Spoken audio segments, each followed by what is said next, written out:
dilihat unsurnya, apakah ada nilai pidananya seperti naik ke meja, maki-maki hakim, merusak. Nah, itu ada pidananya. Jadi Rasman jangan sok jago, ya. Barangkali nanti kalau ditemukan kan jadi masalah. Saya sangat sayangkan sebagai sesama rekan profesi yang harusnya kita menjaga marwah kita sebagai seorang intelektual, sebagai seorang lawyer di depan persidangan. Karena kita tahu persidangan itu adalah persidangan yang mulia, dipimpin oleh hakim yang memang akan memimpin proses persidangan secara adil. Tapi sangat disayangkan terganggu serta tercederai. Ada yang menarik di sini terkait dengan pernyataan Rasman Nasution di dalam persidangan kepada majelis hakim. Rasman Nasution menyatakan bahwa dia adalah seorang advokat. Di luar persidangan, pernyataannya dia itu betul, dia adalah seorang advokat profesinya. Tetapi di dalam persidangan tersebut, dia statusnya sebagai terdakwa. Sehingga sesuai dengan ketentuan peraturan perundang-undangan, mengacu ketentuan di dalam KUHP, hak-haknya dia sebagai advokat tidak melekat kepada dirinya dia di dalam persidangan. Para pengacara ternama tanah air memberikan komentar menohok terkait dengan tindakan yang dilakukan oleh Rasman Arif Nasution, Firdaus Oyowo, dan juga beberapa temannya pada saat sidang pencemaran nama baik yang dilaporkan oleh Hotman Paris Hutapea terhadap Rasman Arif Nasution di Pengadilan Jakarta Utara. Banyak pihak menilai bahwa tindakan yang dilakukan oleh Rasman Arif Nasution dan Firdaus beserta krunya itu sudah di luar nalar, dan bahkan ada beberapa pengacara yang justru melihat ini sebagai sebuah lelucon. Mereka sangat menyayangkan bahwa tindakan yang dilakukan oleh pengacara ini sungguh di luar dugaan. Dan ada yang mengatakan bahwa pengacara itu harusnya adu ilmu, adu otak, bukan adu otot.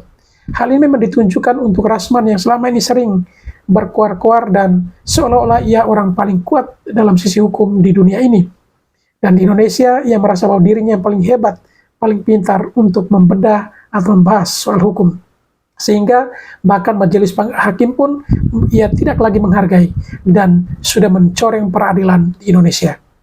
Hal ini tentu menarik perhatian banyak pihak, terlebih para pengacara atau para lawyer yang mungkin mereka juga merasa risih atau muak dengan tindakan yang dilakukan oleh Rasman, Firdaus, dan juga beberapa temannya tersebut.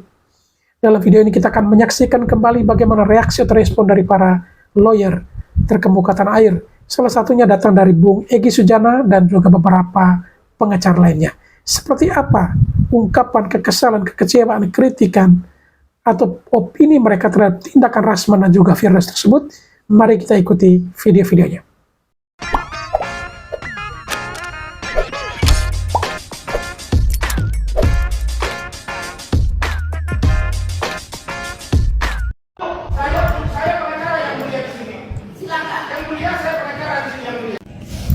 Halo, izin sedikit untuk videonya ya. Ada yang menarik di sini terkait dengan pernyataan Rasman Nasution di dalam persidangan kepada majelis hakim. Rasman Nasution menyatakan bahwa dia adalah seorang advokat. Di luar persidangan, pernyataannya dia itu betul, dia adalah seorang advokat profesinya. Tetapi di dalam persidangan tersebut, dia statusnya sebagai terdakwa. Sehingga sesuai dengan ketentuan peraturan perundang-undangan, mengacu ketentuan di dalam KUHP, hak-haknya dia sebagai advokat tidak melekat kepada dirinya dia di dalam persidangan. Yang melekat pada diri Rasman Nasution pada saat persidangan atau pemeriksaan perkara tersebut, hak-haknya dia sebagai terdakwa. Ingat ya, hak-hak sebagai terdakwa. Dan statusnya dia di dalam persidangan itu adalah sebagai terdakwa, sebagai orang yang diperiksa, sebagai orang yang diadili di dalam persidangan, bukan sebagai advokat. Kalau dia mengklaim dirinya sebagai advokat, maka dia nggak punya hak untuk minta pembelaan. Yang punya hak untuk diberikan pembelaan itu adalah terdakwa, bukan advokat. Dan advokat itu di dalam persidangan perkara pidana membantu memastikan pemenuhan hak-hak dari terdakwa, bukan hak-hak dari advokat. Jadi keliru ketika Rasman Nasution kepada majelis menyatakan dia supaya dianggap sebagai advokat. Keliru besar. Dia di dalam persidangan tersebut adalah sebagai terdakwa yang perkaranya sedang diperiksa dan diadili. Nah, melihat potongan video tadi, majelis hakim meninggalkan ruang persidangan karena si terdakwa sudah diperingatkan berkali-kali tetapi tetap ribut berdiri dan tidak mengikuti perintah hakim. Menurut saya, pada persidangan selanjutnya, majelis hakim harus lebih tegas. Kalau si Rasman Nasution selaku terdakwa tidak bisa diatur oleh yang mulia, tidak mau diatur oleh yang mulia, majelis hakim dapat memerintahkan kepada petugas, kepada jaksa penuntut umum untuk mengeluarkan terdakwa dari dalam ruang persidangan. Keluarkan saja terdakwanya dari dalam ruang persidangan. Karena dia yang tidak mau diperintahkan oleh majelis hakim selaku yang berwenang penuh untuk menjaga proses persidangan sesuai dengan peraturan perundang-undangan. Rasman Nasution sebagai terdakwa dapat dikeluarkan dari persidangan dan pemeriksaan perkara tetap dapat berlanjut dengan dihadiri oleh penasihat hukumnya. Karena apa? Karena si Rasman Nasution yang tidak dapat diatur, tidak mau mengikuti persidangan sesuai dengan peraturan perundang-undangan, sehingga ketika dia dikeluarkan, majelis hakim, tindakan majelis hakim mengeluarkan itu dapat dibenarkan. Jangan jadi majelis hakim yang keluar, jangan jadi majelis hakim yang pergi. Itu justru menguntungkan si terdakwa, perkaranya jadi nggak diproses, jadi nggak diperiksa. Dia berusaha untuk mengulur-ulur waktu dengan membuat keributan. Jadi sekali lagi saya tegaskan, Rasman Nasution di persidangan tersebut bukan sebagai advokat, tetapi sebagai terdakwa yang perkaranya sedang diperiksa dan diadili oleh majelis hakim di Pengadilan Negeri Jakarta Utara. Jadi yang melekat pada dia adalah hak-hak dan kewajiban sebagai terdakwa, bukan sebagai advokat. Semoga penjelasan ini memberikan pencerahan hukum buat masyarakat dan menyadarkan saudara Rasman Nasution. Terima kasih. Dilihat unsurnya, apakah ada nilai pidananya seperti naik ke meja, maki-maki hakim, merusak. Nah, itu ada pidananya. Jadi Rasman jangan sok jago, ya. Barangkali nanti kalau ditemukan kan jadi masalah. Juga perlu didalami. Si Hotman ini dugaan saya bisa nyuap hakim, bisa, dia banyak duit, mau kau tiba-tiba maunya jadi sidang tertutup. Kita ini lawyer tahu persis lah. Oleh karena itu saya minta komisi yudisial, ada tempatnya, komisi yudisial memeriksa ini, tolong adukan sehingga itulah lahan untuk mempersoalkan kelakuan hakim. Ada 10 etika hakim yang terkenal dalam konteks namanya dari komisi yudisial itu ada 10 etika, antara lain berlaku jujur, benar, adil, profesional, dan berdisiplin tinggi. Ini aja dilanggar semuanya kalau hakim ternyata ada unsur main-main dengan si Hotman. Kenapa bisa berubah meleot dari orang mesti terbuka kemudian jadi tertutup seperti tadi sudah diurai, jadi bikin gondok si Rasman kan begitu. Nah ini juga saya bantu Rasman, jangan begitu, caranya gimana, periksa KY. Nggak mungkin nggak hakim itu diduga karena logika aja yang harusnya normal biasa terbuka untuk umum kok jadi tertutup. Dan ini bukan asusila, nggak ada ketentuannya kecuali pemerkosaan, ya Pak ya? Nah, itu orang harus cerdas ilmu hukum. Oleh karena itulah saya ingatkan teman-teman, saya lihat ada si Firdaus ya adik kita semua. Adinda sayang lah, reputasi Anda jadi jelek gara-gara naik meja. Emang lu jagoan nggak? Itulah, jangan begitu lah ya. Norak ya. Bang Egy, lahir Bang Egy kan awal dan akhir terjadinya isu ini kan ada pro kontra dengan kata instruksi, ya kan. Instruksi itu tidak, dalam tanda kutip, hakim itu membantu. Yang menginstruksi siapa? Tim Rasman ke hakim dari awal. Kayak menginterupsinya salah Pak ya? Saya nggak begitu perhatian. Dalam arti mengasih sesuatu tapi dibantah, dalam arti ini ada UHAP lah, ada apalah di undang-undang itu. Gimana melihat dari yang ente tanya apa ya? Itu dalam arti hakim itu udah pas nggak dengan pertanyaan dan jawaban seorang yang ada di pengadilan itu untuk bilang nggak usah, ini wewenang hakim, ini semua sidang terbuka tertutup itu Bang. Itu menurut saya hakim dalam tanda kutip ya, itu melakukan kehilafan. Karena hakim itu menurut etika hakim harus berlaku jujur, benar, profesional, ya, berdisiplin tinggi. Itu Quran, bukan kode etik itu yang sudah disepakati oleh komisi yudisial. Nah, kalau dia langsung bilang nggak ada urusannya, ini kakaknya dari mana dia punya argumentasi itu? Pada saat dia ngomong gitu, dia telah melanggar kode etik. Jadi saya bisa salahkan, nggak boleh gitu. Harusnya itu wise dong, hakim itu wise, bijaksana, ya. Jangan terus sok belagu punya otorita. Tugas kita ini beda-beda. Saya pembela, dia membela advokasi. Polisi menyelidiki, menyidik. Jaksa mendakwa dan menuntut. Hakim ada 3, memeriksa, mengadili, baru memutus. Ini kan baru soal pemeriksaan, kok langsung udah memutus begitu? Di situ dia nggak ngerti disiplin tinggi dalam sebagai profesi hakim. Saya tambahkan deh. Jadi apa yang dikatakan Bang Egy tadi, saya udah ngerti nangkep maksudmu apa ya. Yang dikatakan diatur dalam KUHAP dan lain sebagainya, tentu kita lihat konstruksi lapangan. Tahu nggak Anda? Ya, tidak bisa, tidak bisa, tidak bisa, tidak bisa. Lebih pandang ganti, ganti, ganti, ganti. Tidak bisa, tidak bisa. Ganti, ganti, ganti, ganti.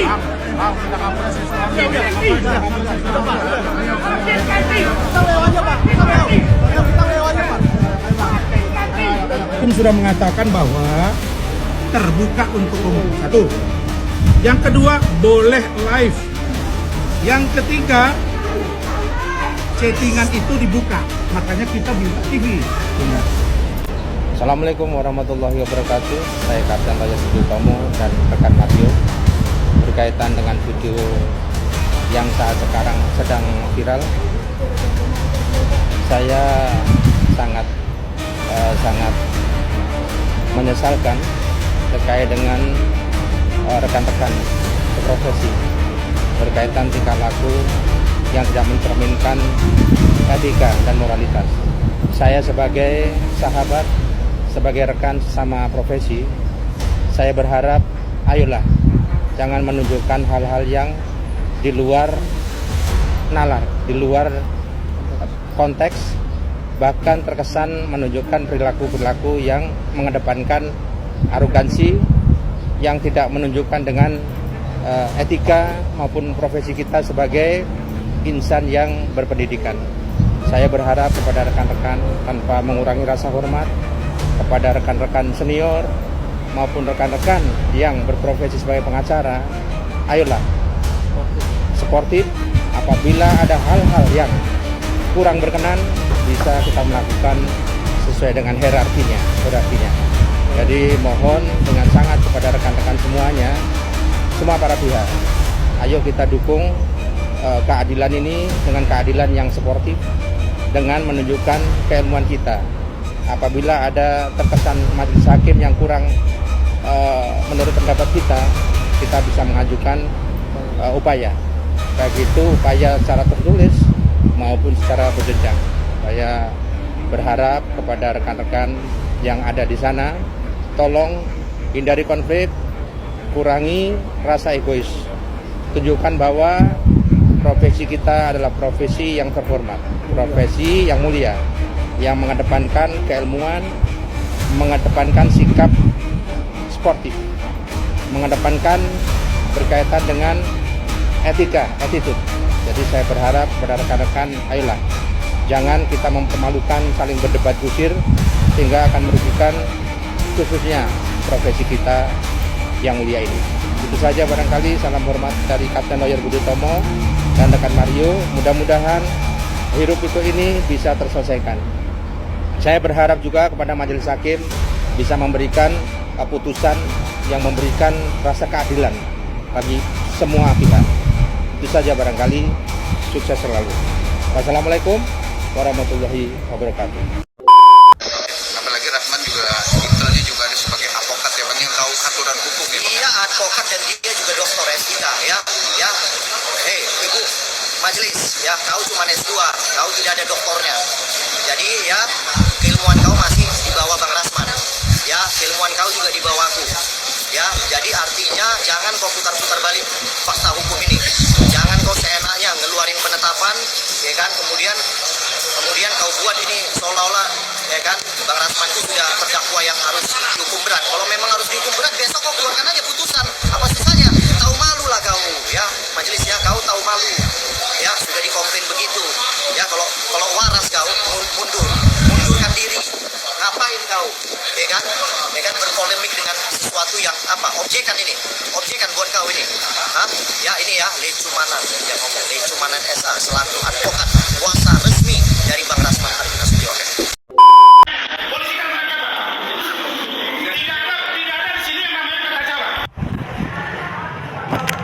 Ya, kita lihat tadi terkait dengan PT Rasman pas saat bersidang di Pengadilan Negeri Jakarta Selatan ya kan, intinya keberatan dia sebagai terkait dengan keberadaan dia sebagai terdakwa dalam kasus undang-undang ITE lama pencemaran nama baik dan segala macam. Pelapornya adalah korban Dr. Roman Paris, ya kan, senior kita juga. Tetapi dalam persidangan tadi seperti masuk ke menjurus contempt of court. Contempt of court itu menghina persidangan, yang dimana teriak-teriak dan segala macam, merasa seolah-olah hakim berpihak dan segala macam. Dan kedua, banyak itu seperti merasa besar dalam sebuah keramaian gitu kan, dan mengatakan bahwa saya advokat dan segala macam. Ya, ini kan sudah naik ke persidangan, artinya ya, sudah naik ke tahap sidik dan segala macam penuntutan. Mestinya dia ikuti aja, beri contoh yang baik, ya kan, semua sama di mata hukum, equality before the law, ya kan, memberi contoh yang baik meskipun dia profesi sebagai advokat. Nah, kalau umpama dia bisa membuktikan bahwasanya pembicaraan dia itu bahwasanya berdasarkan daripada kronologis daripada klien yang pernah didampinginya terlebih dahulu, itu buktikannya persidangan. Kalau tidak ada, ini bagaimana? Sebelum pada saat pembelaan itu, makanya mestinya pada saat kita membela klien itu ada namanya kronologis yang ditandatangani dia di bawah materai atau di notaris juga bisa, sehingga bisa dipertanggungjawabkan perkataan seorang lawyer. Karena kan seorang advokat ini kan bertindak untuk dan atas nama, bukan bertindak untuk diri sendiri gitu dia. Artinya segala kronologis itu bisa aja sih dibuat di pernyataan kronologis, bermaterai, sidik jari, foto, saksi ya segala macam lah. Artinya kalau umpama si klien ini baling, ini kita pegang seperti itu. Jadi kadang profesi advokat juga kadang gampang dikriminalisasi gitu dia, ya kan. Kalau mungkin di tingkat di bawah lagi boleh, tapi ini kan di Jakarta, ya kan, otomatis penyidik itu mempunyai kekuatan, artinya bukti sudah ada mens reanya di situ. Tidak mungkin ada alat bukti yang mendalilkan ini arah perkataan seorang advokat itu waktu melakukan pembelaan di media, pernyataan di press release, tidak ada lampiran-lampiran kronologis dan segala macam. Nah, ini gimana kan itu kan? Itu ya. Tapi dalam persidangan ini kita lihat terlalu berlebihan gitu dia. Artinya ada namanya marwah persidangan tadi. Kalau keberatan bisa bersurat dan segala macam, tim lawyernya bekerja, ya kan, menyurati dan segala macam keberatan kepada pengadilan, intinya untuk diganti. Dia ada aja lawyernya yang konferensi pers, jangan dia gitu dia. Itulah mereka menghormati persidangan tersebut, memberi contoh yang baik, semua sama di mata. Sekian tanggapan saya. Salam dahsyat. Melihat video dalam sidang kasus Rasman, kita melihat ini sesungguhnya kalau di luar negeri ada istilahnya contempt of court, yaitu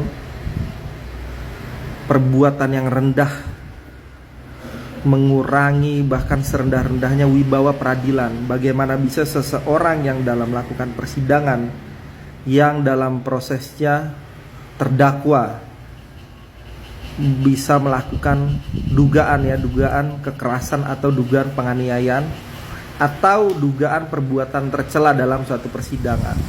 Ini tentunya miris sebagai profesi advokat yang katanya officium nobile, namun pada faktanya tidak demikian. Mari belajar sesuai dengan wibawa hukum dengan penuh tata krama dan etika. Dan saya akan buktikan bahwa hakim tidak bisa diintervensi. Karena saya yakin Pak Presiden orang lurus. Kalau jasa kami... Saya bingung ya, melihat seorang yang bernama Rasman Arif. Hanya hitungan menit, apa yang dia katakan kembali berubah. Dia katakan bahwa dia sangat yakin bahwa hakim tidak dapat diintervensi. Lalu beberapa menit kemudian dia berteriak-teriak mengatakan ya, agar majelis hakim yang menyidangkan perkara Rasman sebagai terdakwa harus diganti secara keseluruhannya. Menurut Anda bagaimana? Ketua PN, betul ya Pak Lecu ya? Bahwa kami minta hakim diganti seluruhnya. Yes, seluruhnya. Ya, ganti seluruhnya. Saya sebagai advokat non-aktif sangat sedih, prihatin, dan amat menyayangkan apa yang terjadi di Pengadilan Negeri Jakarta Utara hari ini, yang dimana terjadi kisruh dan kericuhan di ruang sidang pengadilan kita yang sangat terhormat. Tentu ini sangat merusak citra dan marwah pengadilan kita. Dan menurut saya, tindakan tersebut, tindakan memalukan itu masuk ke dalam kategori contempt of court sebagaimana yang diatur di dalam pasal 217 Kitab Undang-Undang Hukum Pidana kita. Dan saya sangat mendukung pengusutan tuntas permasalahan ini sampai ke akarnya dan sampai ditemukan siapa yang harus bertanggung jawab demi mengembalikan citra dan wajah penegakan hukum di Republik kita ini. Itu nggak boleh kita pungkiri.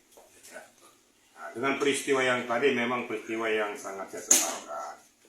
Seharusnya jangan terjadi contempt of court. Contempt of court itu akan berdampak nanti juga pada masalah hukum. Ini saya sayangkan dengan peristiwa tadi. Tapi juga saya juga sangat sayangkan keputusan daripada pihak pengadilan kenapa itu jadi tertutup. Ini kan bukan masalah susila. Tertutupnya di mana? Dalam hal apa? Ini kan masalah pencemaran nama baik kok. Ini harusnya terbuka aja untuk umum. Hal-hal yang spesifik apa? Mereka berani untuk melakukan itu, berarti berani untuk mendengarkan peristiwa yang terjadi. Nah, sangat saya sayangkan semuanya tuh. Jadi memang pemicunya mengakibatkan Rasman tidak bisa mengendalikan dirinya lagi. Dan juga saya telepon juga melalui salah satu pengacaranya, kenapa saya terjadi seperti itu. Karena secara jujur saya juga tidak bisa menapiskan bahwa saya juga salah satu kuasa hukumnya. Ya. Harus jujur. Tetapi memang saya tidak mau tampil di permukaan. Ya, saya serahkan pada adik-adik yang lain untuk melaksanakannya. Dengan peristiwa tadi itu peristiwa yang mencoreng marwah dan wibawa pengadilan.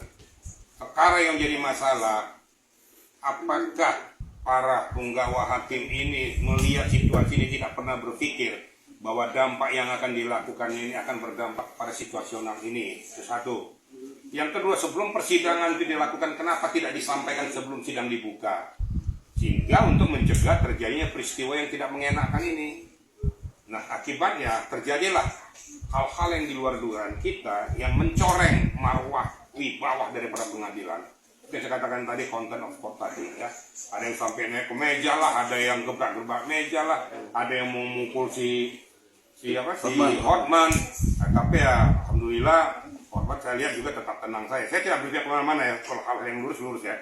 Dia tetap tenang, dia tidak terpengaruh dengan situasi dihalangi oleh pihak pengadilan kalau nggak salah. Itulah peristiwa yang terjadi. Ya, tuntutan daripada Rasman dengan apa yang dilakukan oleh hakim pengadilan itu tidak sesuai dengan etika prosedur hukum. Menurut hemat dari hari sebelumnya sudah disampaikan bahwa sidang selanjutnya adalah sidang tertutup. Sehingga sudah siap mempersiapkan diri semuanya. Jangan seketika pada situasi sedang memanas, pada saat pembuktian, kok di situ malah justru sidang tertutup. Ini kan juga nggak adil gitu loh. Ya, kita kalau luruskan ini lah kira-kira saya mohonkan juga para penggawa-penggawa yang ada di pengadilan sebagai hakim, oleh saudara-saudara sebagai hakim, tapi bukan suka-suka sendiri. Memang hakim bisa memutuskan, tapi jangan hakim menurut kehendak sendiri. Juga menjaga marwah, markat, hartabat daripada orang yang sedang diadili. sah dong, equal secara hukum. Kira-kira gitu ya, menurut hemat saya. Bagi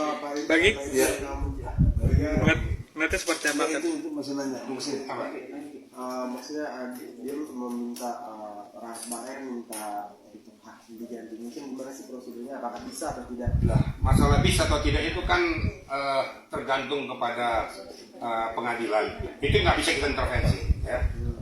Terserah ketua pengadilan mau mengganti atau enggak, itu urusan dia. Kalau permintaan Rasman itu ya sah-sah saja, dia kan sebagai orang yang sedang diadili, sah aja minta itu. Masalah direstui atau disetujui atau tidak, itu tergantung pada pengadilan. Karena pengadilan juga mempunyai hak dan wibawa. Kalau selalu meminta supaya diganti langsung diganti juga nggak ada harga diri juga. Cuma yang perlu diperbaiki sini adalah mekanismenya, sistematikanya, etikanya. Karena orang yang kita hadapi juga manusia yang punya harkat martabat. Jadi tidak sesuka-suka kita untuk memutuskan itu, walaupun kita pemutus. Kira-kira gitu ya. Mungkin tambahkan bagi Bismillahirrahmanirrahim. Assalamualaikum warahmatullahi wabarakatuh. Saya tidak berpretensi menasehati adik saya Rasman, juga sahabat saya Hotman dan para hakim. Tapi saya punya hak secara hukum dalam arti menyampaikan satu informasi yang menurut saya kapasitasnya kita ini penegak hukum. Samping jaksa, polisi, hakim, yang keempat tuh kami. Di sini Bang Jenderal kita ini sebagai advokat, jadi punya nilai legal standingnya itu penegak hukum. Nah, saya membaca Al-Quran, wahai orang-orang yang beriman, jadilah kamu penegak keadilan karena Allah. Ketika kamu menjadi saksi, tampillah dengan adil dan jangan kebencianmu. Ini kategorinya penting. Jangan kebencianmu terhadap satu kaum membuat kamu berlaku tidak adil. Berlaku adillah, karena adil lebih dekat pada takwa. Oleh karena itu, bertakwalah kepada Allah. Sesungguhnya Allah Maha mengetahui terhadap apa yang kamu kerjakan. Poin pentingnya adalah apa? Saya melihat ada unsur kebencian. Apakah dari hakim yang tadi sudah dipersoalkan, kenapa tiba-tiba tertutup? Atau dari si Hotman mengkondisikan, bisa aja deal di belakang sidang, kan bisa, kita nggak tahu. Hotman kan punya banyak cara dia, banyak duit lagi. Juga apakah si Rasmannya dan lain sebagainya. Maka kata kuncinya, jangan kebencian kamu di antara mereka itu. Karena itu pasti membuat orang tidak adil. Nah, poin penting dengan ini, saya minta Rasman, kalau kau mau dengar saya, kau anggap abangan, ya kan, dalam arti senioritas, lu jadi lawyer kita yang bantu sampai jadi. Ini nasihat bukan Egy Sujana, tapi Quran. Kalau lu nggak mau dengar, lu ribet sama gua, gitu loh. Quran ini jangan dibahas juga Hotman Paris, walaupun lu nggak beriman sama ini, lu ini jadiin pengetahuan. Betapa pengetahuan dari Allah gitu, dari Tuhan. Kok abaikan, kok belagu juga, lawan kita juga nanti. Jadi oleh karena itu berlaku adilah, karena adil itu lebih dekat pada takwa. Jadi saya kira sudahilah ini. Tolong kalau ada etikanya harus minta maaf, nggak perlulah ganti-ganti hakim. Orang kan ada khilaf, ada kurang, ada apa, bisa diselesaikan. Saya kira demikian. Itu karena contempt of court, Pak, ya, berbahaya tuh. Nggak mengadili, saya nggak suka pengadilan itu. Saya kerasa kayak apa, nggak pernah kayak begitu. Sementara demikian, assalamualaikum warahmatullahi wabarakatuh. Kalau mungkin ada konsekuensi hukum nggak sih Bang, ketika ya abang yang akan melihat tadi kondisinya seperti itu gitu, dari ya yang tidak menghormati persidangan, nggak jelas, ada konsekuensi hukumnya nggak sih Bang? Pendapat itu tadi kan disampaikan juga tadi ya, namanya contempt of court ya, itu namanya kalau boleh dikatakan itu adalah penghinaan terhadap marwah sidang pengadilan. Itu nggak boleh ya. Itu nggak boleh dilakukan oleh siapapun, bahkan sampai mukul-mukul meja, itu nggak boleh. Saya luruskan masalah, walaupun itu kena luapan emosional, tapi nggak pantas dan nggak layak itu dilakukan, karena ada ya hukum tersendiri yang akan nanti membidangi itu, gitu loh. Makanya kita ini yang sedang berhadapan dengan hakim, makanya dikatakan hakim adalah pemutus terakhir. Walaupun kadang-kadang yang susah juga, kena pemutus terakhir suka-suka juga gitu loh kan. Nggak boleh juga, hakim juga manusia biasa. Hakim pemutus bukan berdasarkan apa yang kau mau, tapi hormati juga siapa yang sedang kamu sidangkan. Hak-hak dia juga perlu dihormati. Kalau hal-hal yang harus secara sensitif harus dijaga, Karena masalah contoh sidang tertutup tadi, ini kan baru diutarakan tadi. Seharusnya kan jauh hari sebelumnya kan bisa disampaikan untuk selanjutnya kita sidang tertutup. Karena ada hal-hal sensitif yang perlu kita sampaikan. Kan bisa minimal kan jeda waktunya kan itu. Nah pada saat sedang panas-panasnya uji pembuktian disampaikan itu. Padahal saya yakin sebenarnya Rasman ini pengen membuktikan peristiwa itu. Sesuai dengan apa yang dia rasakan, dia ketahui, dia alami, dan dia lihat. Dia mau sampaikan ke publik, ini loh landasan berpikir saya. Makanya saya katakan saya berani menyampaikan bahwa saya tidak melakukan ujaran kebencian ataupun pencemaran nama baik. Karena status saya pada saat itu adalah sebagai lawyersnya. Pada saat mempublikasikan peristiwa itu, Iklim Alim ada di sebelah kirinya, memegang surat kuasa. Nah, mau ini dibilang mau palsu enggak, faktanya mereka memegang berdua. Terus di mana dikatakan bahwa Rasman itu ada kuasa hukum palsu? Enggak dong. Lah kalau seandainya tidak sependapat Iklim pada saat Rasman menyampaikan itu, ya bantah dong. Kan gitu. Apa yang disampaikan Iklim itu yang disampaikan Rasman, itu hak daripada kuasa hukumnya, itu dilindungi oleh undang-undang advokat. Nggak bisa dong dari pidana. Karena ini menyuarakan apa yang dinyuarakan oleh dia punya klien. Nah, kira-kira gitu. Nah inilah yang menurut hemat saya, Rasman tidak terima kenapa diperlakukan seperti itu. Makanya mau dia bongkar, mau dia buka, ini loh faktanya. Bahwa saya melakukan ini semuanya. Nah kenapa kok hakim menutup itu? Harusnya jangan dong. Atau kalau memang mau di media sebelum sidang dibuka sudah disampaikan dulu peristiwa itu, sehingga ada negosiasi daripada antara hakim, pihak Rasman maupun pihak Hotman, sehingga jalur hukum yang sesungguhnya, hukum positif kita berjalan dengan baik dengan tidak mengabaikan hak asasi manusia. Mungkin itu tambahkan Bang Ege kira-kira. Yang konsekuensi hukum bisa pidana ada. Dari contempt of court itu dilihat unsurnya, apakah ada nilai pidananya. Seperti naik ke meja, maki-maki hakim, nah, itu ada pidananya. Jadi Rasman jangan so jago, ya.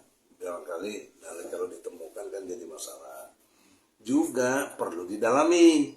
Si Hotman ini dugaan saya bisa nyuap hakim, bisa. Dia banyak duit. Mau kau tiba-tiba maunya jadi sidang tertutup. Kita ini lawyer tahu persis lah. Oleh karena itu saya minta komisi yudisial. Ada tempatnya, komisi yudisial memeriksa ini, tolong adukan, sehingga itulah lahan untuk mempersoalkan kelakuan hakim. Ada 10 etika hakim yang terkenal dalam konteks namanya dari komisi yudisial itu ada 10 etika. Antara lain berlaku jujur, benar, adil, profesional, dan berdisiplin tinggi. Ini aja dilanggar semuanya. Kalau hakim ternyata ada unsur main-main dengan si Hotman, kenapa bisa berubah meleot dari program musik terbuka kemudian jadi tertutup seperti tadi sudah diurai, jadi bikin gondok si Rasman kan begitu. Nah ini juga saya bantu Rasman, jangan begitu, caranya gimana, periksa KY. Nggak mungkin nggak hakim itu diduga sih, karena logika aja yang harusnya normal biasa terbuka untuk umum kok jadi tertutup. Dan ini bukan asusila, nggak ada ketentuannya, kecuali pemerkosaan. Ya Pak ya? Ya. Nah, itu. Baik sahabat sekalian, demikianlah beberapa buah video yang coba saya reaksi pada kesempatan kali ini. Dan kepada para sahabatku sekalian yang mungkin ingin berkomentar, silahkan tulis di kolom komentar. Sekian dan terima kasih dan sampai berjumpa kembali di video selanjutnya.